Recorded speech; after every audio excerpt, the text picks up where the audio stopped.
الشامي بخيل والحلبي جربان والإدلبي والحمصي عم بيتخانقوا على حلاوة الجبن. سويدة بتقول إنه نحن عنا أطيب قهوة عربية، والشامي إذا بدك تسأله كيف بدك تروح لأي منطقة بده يدلك غلط. الحلبي بيقول لك نحن أم المشاوي ومن بعدنا ما حدا يعمل مشاوي. وأهل حمص بيطلع عليهم النكت. ما بننسى كمان عيد يوم الأربعاء للحماصنة. وأهم شي شعيبيات إدلب يلي قصتها دارت الكرة الأرضية كلها. واهل اللاذقيه وطرطوس بيتخانقوا اذا السمك بالزيت ولا بالملح اطيب. خلاصه الكلام كل محافظه سوريه إلها اشاعه وإلها صيت طالع فيها. طيب شو نتيجه هذا الكلام ولوين بده يودينا هذا الكلام؟ اذا من باب المزح فما في اي مشكله، بس انا حاضر عالم عم تتخانق وتتضارب من وراء الاشاعات.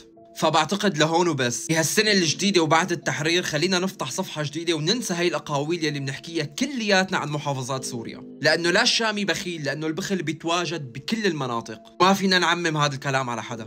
قال إدلبي بشعيبياته مثل ما العالم بتفكر وبتصدق عن حقها. أطيب سمك بتاكلوه من طرطوس واللاذقية. أطيب المشاوي متواجد بس بحلب، لأنه أطيب المشاوي متواجدة بسوريا بكل محافظاتها. مو كل الأشوان بدلوك غلط وقت إنك تسألهم وين بدك تروح، يعني مو عطول.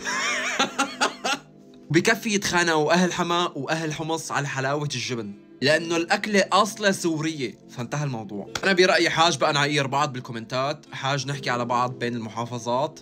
أهالي سوريا كلياتهم أهل خير وأهل عز وأهل كرم. خلينا نمثل حالنا، خلينا نكون كلياتنا ايد واحدة، خلينا نكون كلياتنا لبعض، خلينا نكون كلياتنا بنشبه صفات بعض.